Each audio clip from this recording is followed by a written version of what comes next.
It's really a thrill to have Maligiaq here. This has been a dream of mine. I had the good fortune to take a class from him at the last storm gathering in Trinidad, California. I think it was around 2018. And I remember paddling on the Humboldt lagoons in just really big hail.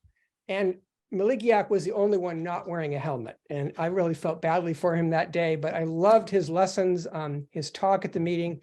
And about a month later, I was in D.C. at the Smithsonian, and I walk into the hall, and right there in the entrance is this beautiful skin-on-frame sea kayak, and next to it is this full-sized photograph of a kayaker who looked really familiar. And looking at the signboard, it was in fact Maligiaq. So we're really honored to have him here today. He was here not on Zoom, but in person at BASK when I think he was like 16 or 17 years old. The old timers tell me it was a really awesome event he came to, and we're really happy to have him back, even if only in a very virtual arena.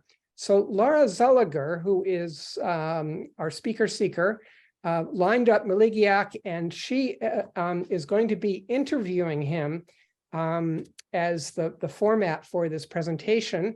So Laura, would you like to introduce and start the meeting?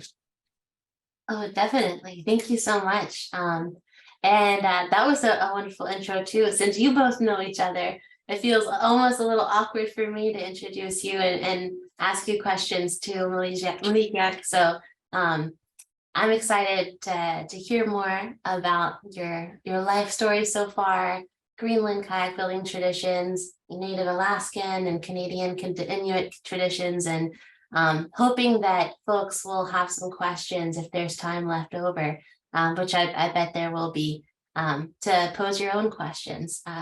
So for folks who don't know, Maligiaq was born in Greenland, and please correct me if anything is off. I've cited multiple sources online, and I will say, Maligiaq, you're the only sea kayaker I know to have their own Wikipedia page. So that is a really great accomplishment. I read that your father is American and your mother is a Greenlander, and you learn Greenland paddling traditions mostly from your grandfather, starting at age 4. And from there, your career in paddle sports and in kayaking blossomed.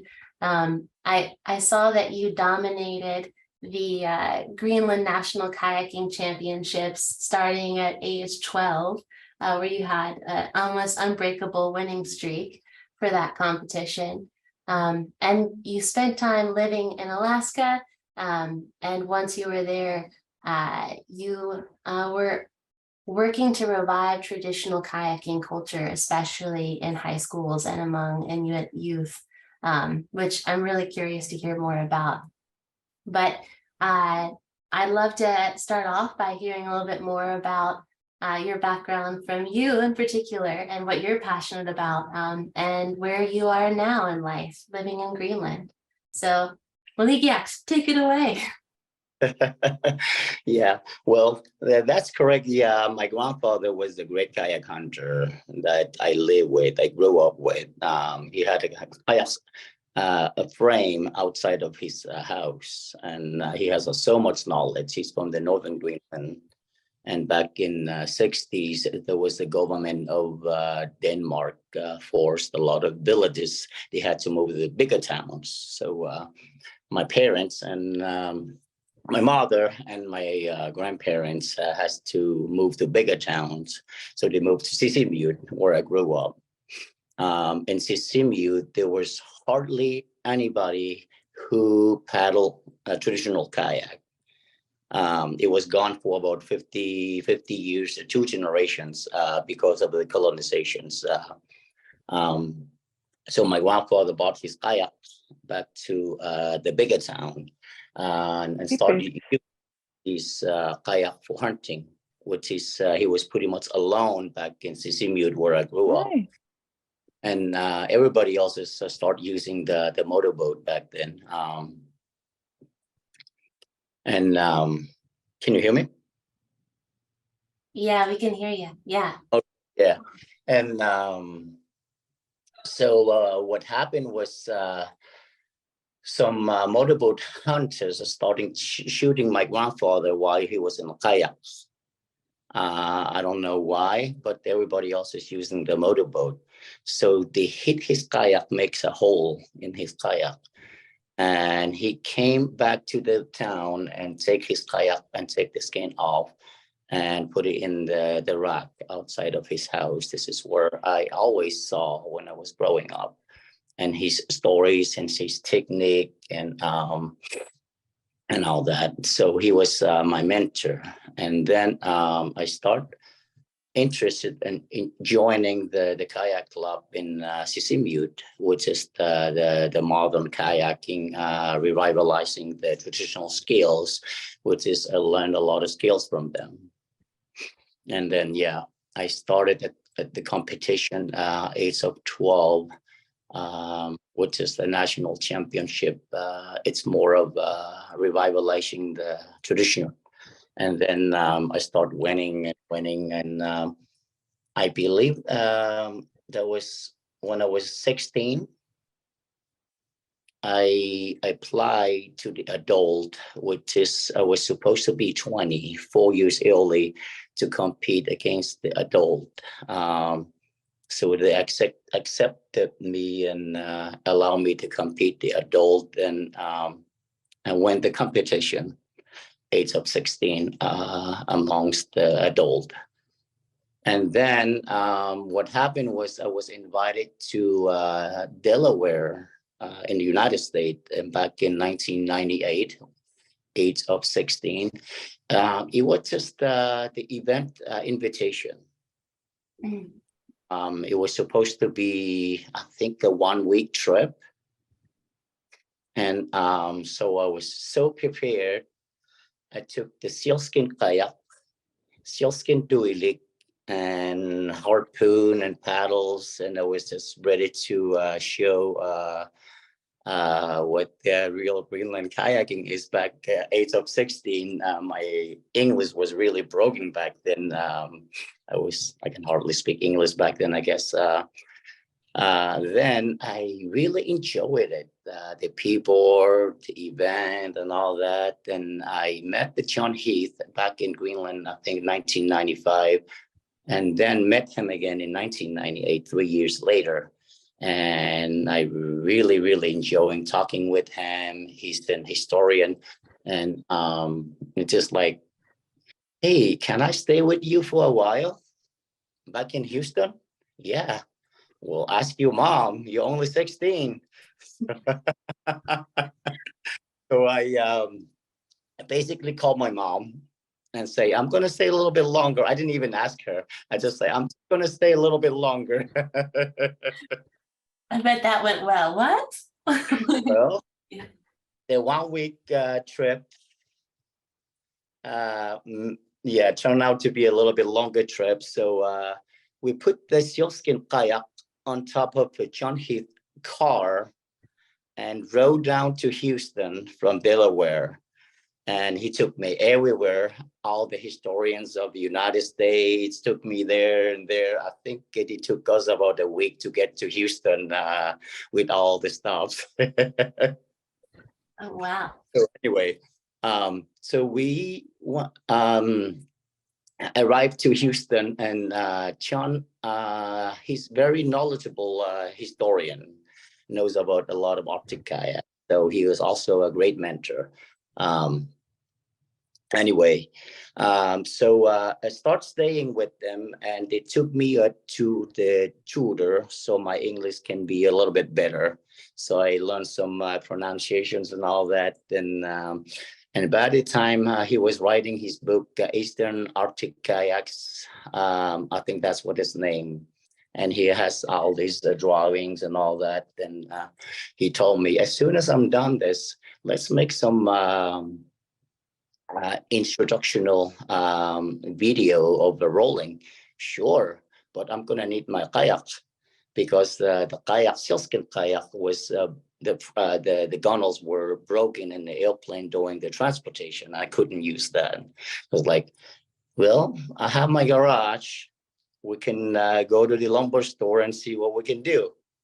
So we went to the lumber store and bought some wood, and I built a kayak.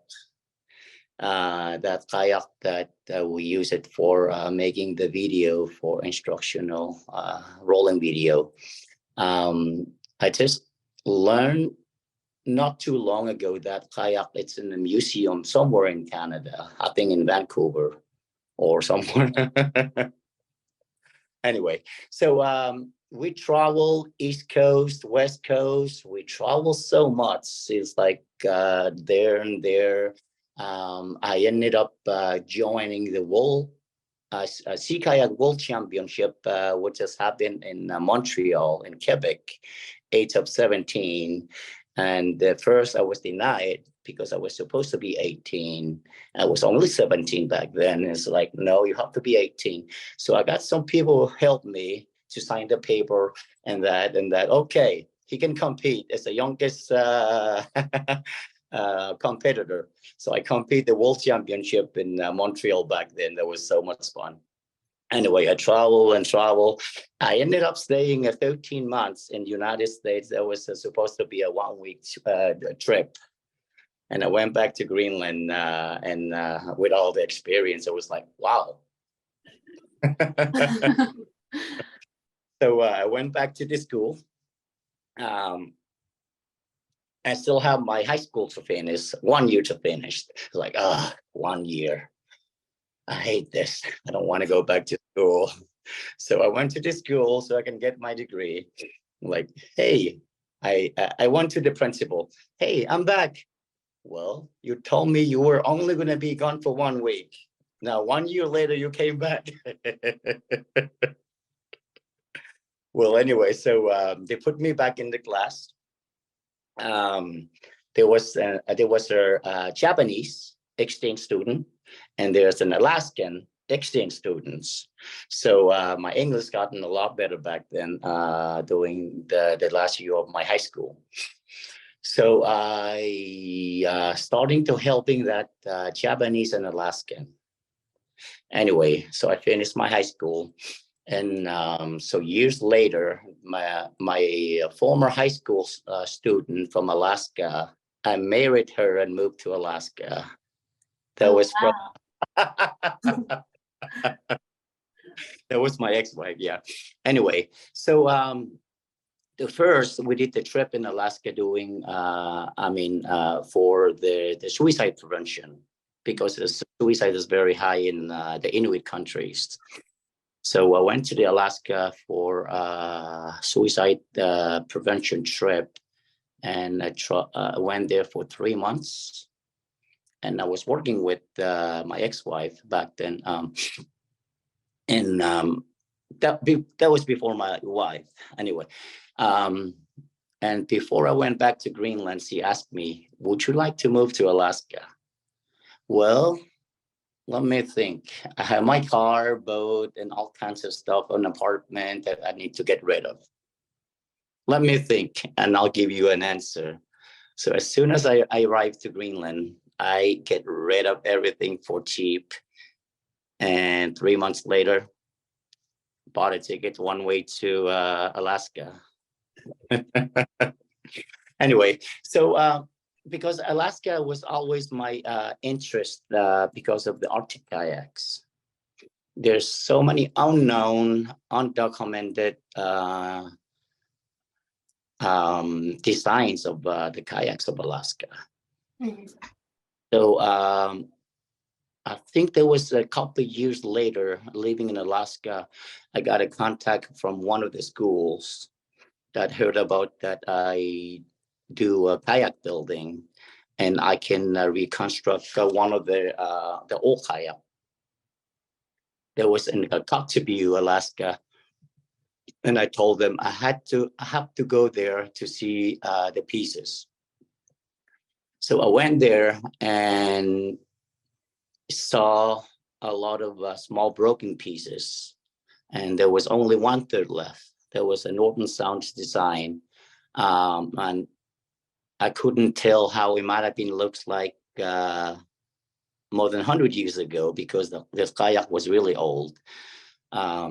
So I went back to Anchorage, did some research, and I think back then Harvey Golden already has his Kayaks of Alaska. That helps a lot. So I figured out the bow piece and all that and all the designs. It's like, well, I think I know the design. I'll make a little drawing and send it to the principal of Kativik, the Koyuk, and went up there and reconstruct the really old kayak. And we completed it. It's like, wow, that's how Imanabin looks like more than 100 years ago. That's amazing. So I was actually amazed that we did that. And I think the principal was pretty amazed too. It's like, hey, let me get you contact with the superintendent of Bering Strait School District. So he had me meeting with him, and it's like, yeah, I built some traditional kayaks, not so much Alaskan styles, and but I like to learn more if I can travel to the village. So he had me sign the contract 1,000 hours with I think that has 15 schools. So we ended up building hundreds of kayaks in that region. And some of the villages I would stop and we'll see really old kayak frames. And I would ask who owned this and get a permission. Can I take it to the school and we can build a replica working with the youth? I think the idea is to trying to understand the designs of all the traditional kayaks. So I think there was more than 10 different designs that we ended up building in Alaska, and build, I don't know how many, more than 200, I think, kayaks that we built in that region. And beside that, I started getting contracts from the other schools there, and there ended up getting 33 schools in Alaska. So I was pretty busy for the last, I think, 8 years. And the project kept me really busy. I built so many kayaks and built replicas and all that, and trying to understand the designs from the elders and from the museum aspect and all that. So that was pretty amazing trip. I ended up staying in Alaska for 10 years before I moved back to Greenland. Wow. Make a story. That's a lot. It seems like you've had such a far and wide sweeping and lots of different waves taking you different places in your life. So I'm curious when it comes to reviving Arctic kayak technology and designs in Alaska, is there anyone who, other than you, who was actively trying to document and build and revive and protect those traditions? That was my hope, that I can meet anybody who does that. But unfortunately, there was nobody.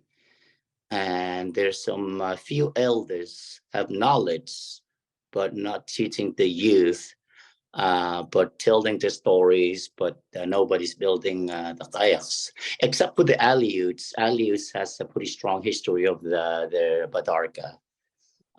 Except for that, that's pretty strong. But the Inuit, Iñupiaq up in north, and Iñupiaq didn't have a whole lot to show, and except for the elders and some of the old pieces.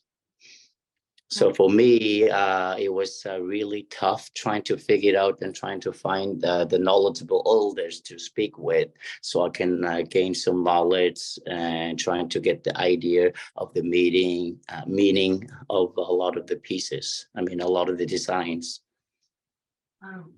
Sounds like just as much anthropology as boat building and archiving history work.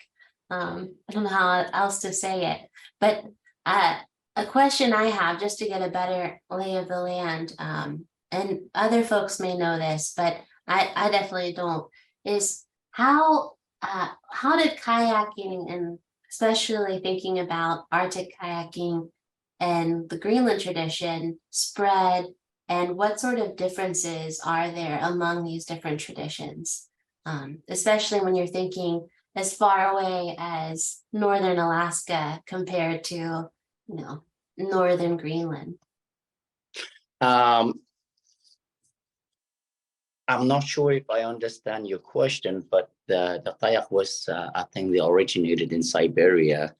And back in, I would like to say more than 10,000 years ago, and people traveled to use it for survival tool and for, any of their hunting watercraft.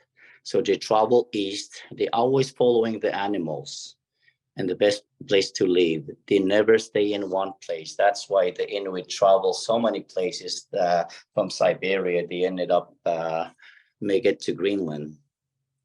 Maybe it took them about 7,000 years doing that trip. And every time when they travel and move to different places, the design of the kayak changes because of the place where they live and the place what animals they have.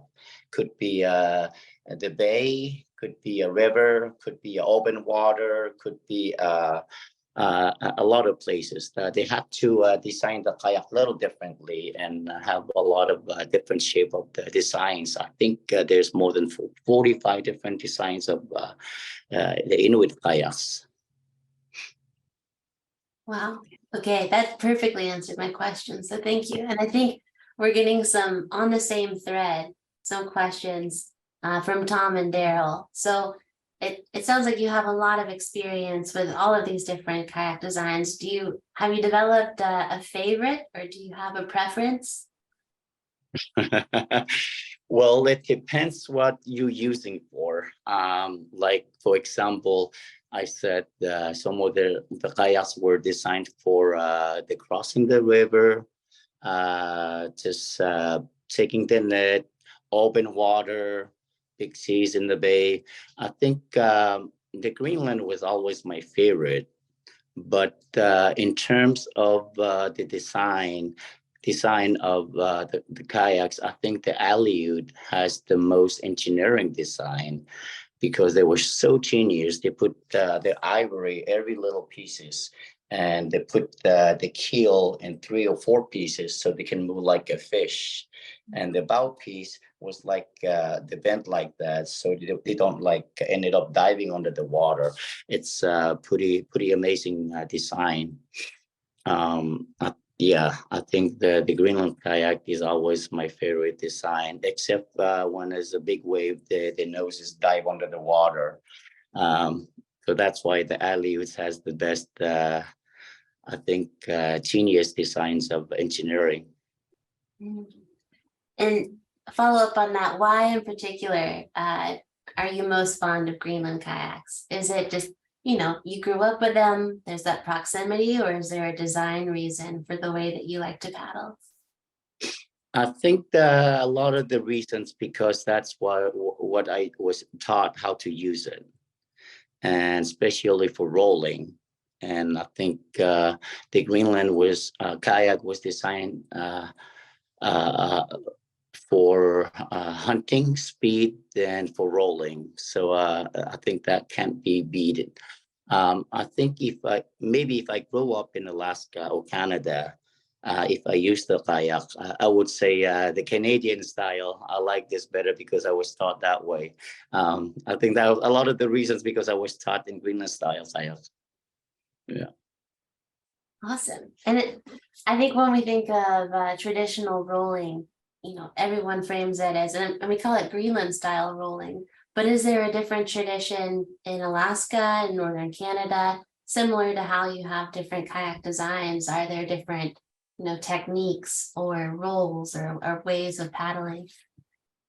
Yes, there's a different techniques of rollings. There's some rollings of Alaskan styles too, even though like a single paddle, not double plated, single one plated paddle that you can roll. For example, in King Island style, they have a different technique. In terms of the different techniques of strokes that I didn't have anybody to show me. So I don't know much about the techniques of the strokes, but yeah, like I said, I was taught a Greenland style kayak. It's wild hearing about all of your efforts to revive and how hard you've had to work to make those connections, to think like how much has been lost, like beyond just the artifacts of the boats and the designs that exist, but more around like those techniques and the cultural work around kayaking in these communities. So have you had any success trying to revive and make connections to learn and document that? I have a lot of documented in my notes. The trip. It's not in the book, but I have it in my note. I try to find as many as possible to see if anybody knows about the techniques. But there's a few elders that help me to understand the design of the kayak designs in Alaska, and also a little bit in Canada too as well.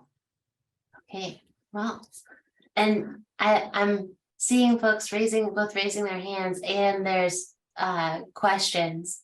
I'm going to try and get to some questions that folks have written in.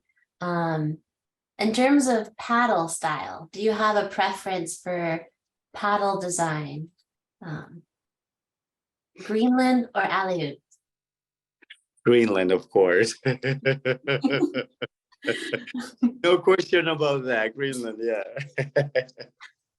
Oh, yeah. And how old were you when you first learned to roll your kayak? 12. 12. All right. And then I can add a little bit to that. Back then, there was no dry suit, there's no wetsuit, there's a sealskin kayak and sealskin doily, and the water was super cold. And I remember I was shaking and shoveling, trying to learn to roll. I was like, do you want to go up? No. I'll do it. I can still fight. And yeah, it didn't take me really long, because I practice in my head watching the others how to do the rolling on the land before I tried it myself. It didn't take me a long time to learn how to roll. I think if the water is warmer, you can maybe take your time a little more. Don't need mental practice. Probably I will last many hours in the water if the water is much warmer and there's a dry suit and wetsuit or whatsoever. Now you can use the neoprene doily, which is much comfortable and warmer. Oh yeah. Oh yeah. And okay, I'm trying to catch up with some questions here. Let's see. In terms of how you were mentored, how have you found other young people to mentor to help carry on these traditions? I know through your work in Alaska, but also in Greenland, do you have it started with the kayak club in Sisimiut, which is I was 12 years old when I joined the club. And the adult taught me many skills like rolling and all that for the competition and all that. So when I think when I was 15, I started teaching the kids because can you help us to teach the kids? So I started teaching the kids, and just as growing up, just keep helping teaching the kids, the youth and all that. I think that kind of the reason. And then when I went back to Greenland, I think that was in my early 20s, I went to a Greenland Sport Federation to take a course as being a coach. It's like physical strength and all that, and the meaning of the sport of being a coach. And then I can use that for any other sport to teach any of the youth. And for me, it's always important to teach the younger generation if we're going to continue to have this reviving of the traditional kayaking. If not, it's going to be lost. So I've been really working hard over the years to try to teach so many youth.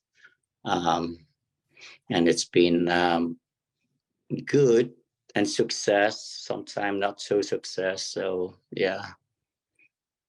I can imagine it's hard too, because just thinking about, the average young person, it's hard to take unless you're staying in a place where there's easy access to kayak storage, where your life tends to take you when you're young, doesn't often allow for bringing your, 17 to 20 foot kayak. Yep. Oh yeah. And there have been a few questions. Folks are really curious to hear more about the Inuit design that you mentioned that moves like a fish. How does that work, where the boat can undulate like it does?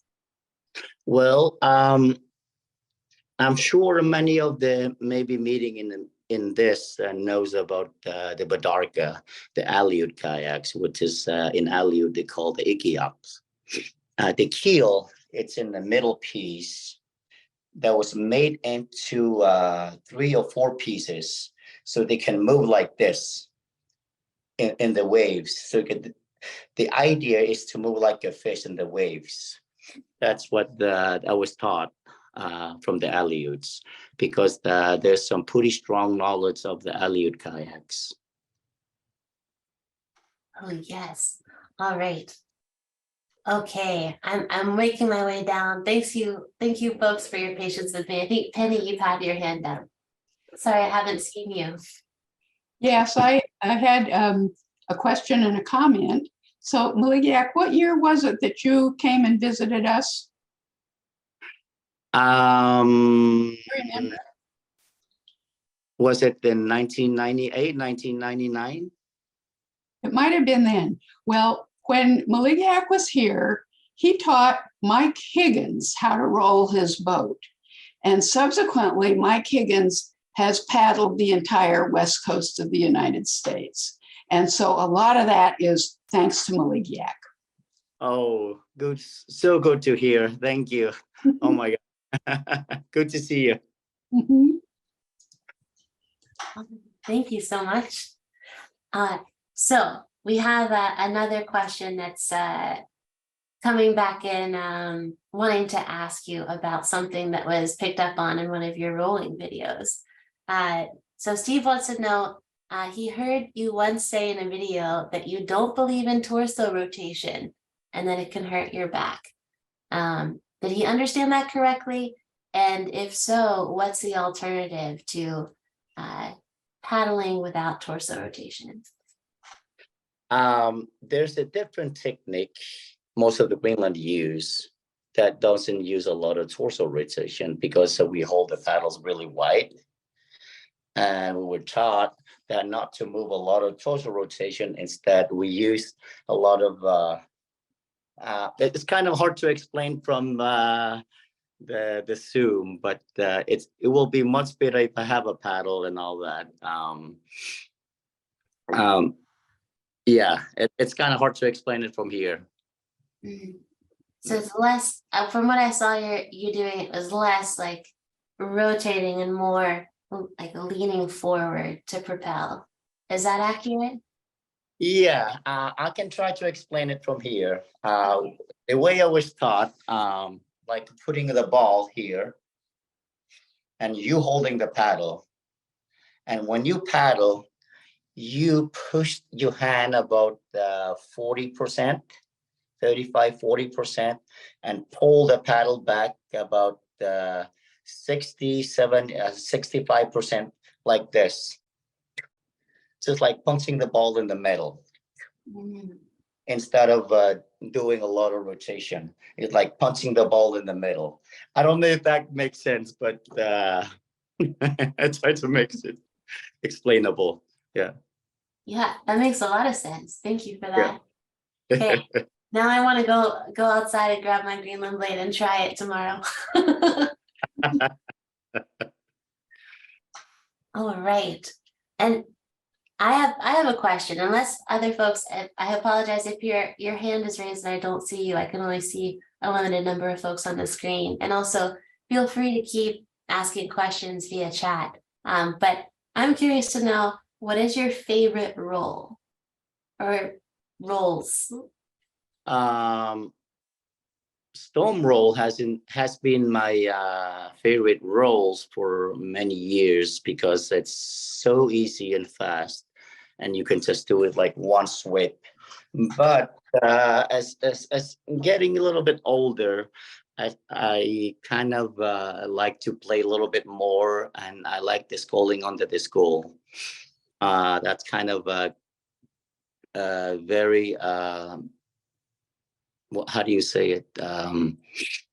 Excuse my English. I haven't been spoken in English in a couple of years, so my English gotten a lot worse. Really difficult. Oh yeah, no, I think it's great. We're understanding you well, so no worries on that front. Yeah. I have a question going back to kayak design. Elizabeth wants to know, what similarities and differences did you see with the Inuit kayak traditional designs and what you grew up in Greenland? Were there key differences and key similarities that you can pinpoint? Like in Alaska, Canada, and Greenland, or what's I don't know if I understand the question. Let's see. Elizabeth, do you have any more detail that you can share on your question? Yeah, just more like in taking the traditional designs that you did at the schools and learning from what was there and what you grew up with your grandfather's design. Was there a lot of differences or similarities between those designs? Oh yeah, I think I got your question. Yeah, yeah. There's similarities. For example, if I took the kayak from the West Greenland, and there's one similar kayak design in Kativik, which is a low volume, not so many pieces, and have like a flat deck. And surprisingly, also in a Chukchi Sea in Siberia, there was one almost just looks like a Greenland design. So way far apart. There's so much similarities.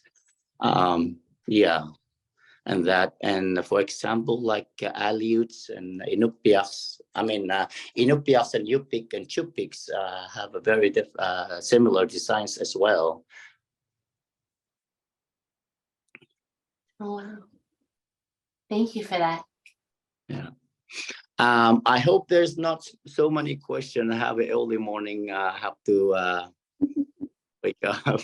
Oh, I totally understand. Is it okay if we end on just two questions in particular that we have? Yes, So, yes, of course. Yeah, yeah.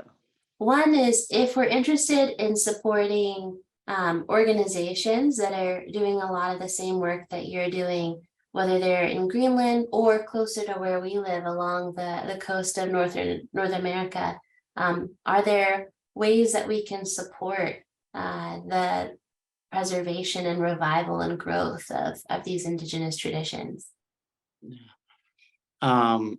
Yeah, I think the Alaskans and Canadians, that's what I was hoping to revive a lot of the techniques and start using the kayaks again in these places. I think we are pretty strong in Greenland because we were recognized by the governments and we get the money from the governments. And I think there's no issue in Greenland.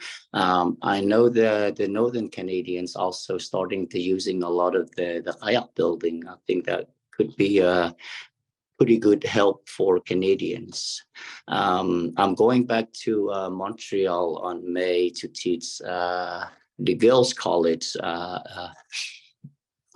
We're going to build, I don't know how many kayaks. So for example, those and up north, they need a lot of support. If there is a support, yeah, it's always help to have a support, and anything helps. And then last question, and then we'll let you go on to sleep. How can we go visit you in Greenland? Is there a way that we can come and learn with you directly, or do you have planned trips to the US? Yeah, good question. For the last, I don't know how many years, like 10 years now, I've been doing expeditions. I started working with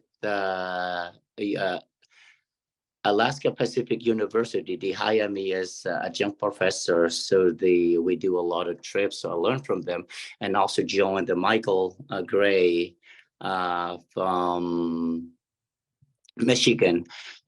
We did a trip together in Greenland, and from that, it's like, I can start doing that. So I did some few trips in Greenland and in Alaska and in Taiwan. So I was hoping to do some more of those, except I not independent